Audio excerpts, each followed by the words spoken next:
Hello, this is Stan Lubeck. When leaders make progress, everyone benefits. Welcome to Coaching Pit Stop, where I help leaders to take the next step in leadership skills, discipline, and strategic thinking.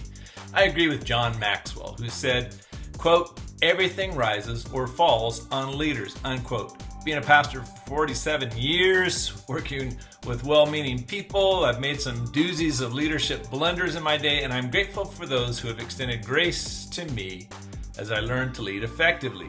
So here are 10 signs I blundered into leadership lameness. Maybe you can identify with at least one or two of these. But number one, I avoided being candid about the current status of the organization. Max Dupree stated accurately, the first responsibility of a leader is to define reality. That isn't always popular, but it's always and absolutely necessary. I was lame because I chose happy talk when honest talk was most needed. Secondly, I passively waited for others to see what I saw that needed to be done.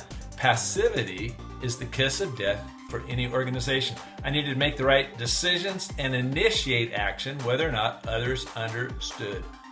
Fundamentally, I must know that, quote, leaders lead, unquote. If I make a mistake, I'll fix it later. But a leader must be action-oriented, as you cannot steer a parked car. We got to get moving. Number three, I pontificate on how I would change things if I was in charge. I was especially good at this blunder when I was an intern with no perspective on what those over me were dealing with.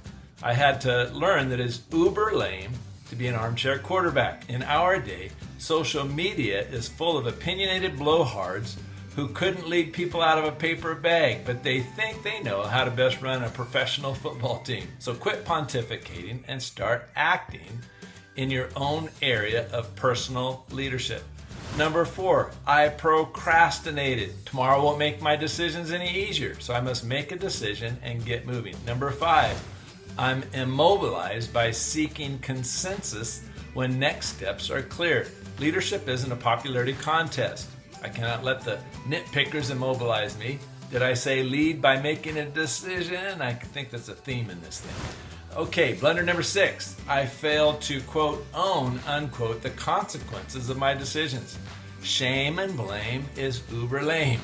So I must put on my big boy pants and know that failure is part of the process of leading others. It's famous quote from Thomas Edison that he failed 10,000 times before he succeeded in making a light bulb. Edison famously said, "I have not failed, I've just found 10,000 ways that it won't work." Edison failed his way into success and owned his failures. Blunder number seven, I'm a man pleaser when facing difficult decisions. I must embrace that fact that courage is calling. Step out by faith, do the right thing rather than the popular thing. Theodore Roosevelt, our former president, modeled leadership that did the right thing in the face of opposition. Number eight, I'm risk averse when a bold step of faith is necessary. I've had to learn that playing it safe is risky.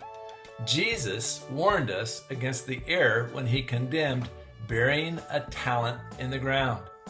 Blunder number nine, I'm content with wallowing in the status quo. Who cares what everyone else is doing? Let them wallow where they may. That is not me. I must break out of the mold and do what I was uniquely created to do on this planet. Okay, blunder number 10. I triangulate, whining to a third party instead of moving toward the solution by talking to the person of conflict directly. It is always the right time for me to move toward the problem. I don't need to post something on Facebook or Twitter or put it on a prayer list. I must go to the person directly and speak the truth in love. As Paul wrote in Romans 12:18, if possible, so far as it depends upon you, live peaceably with all. It's not always possible to live peaceably with everyone, but I must be willing to do my part in finding resolution and not be part of the problem because of my own human cussedness. Okay, what would you add? Be sure to subscribe, ring the bell to be informed when my next video lands. God's best to you. Bye for now.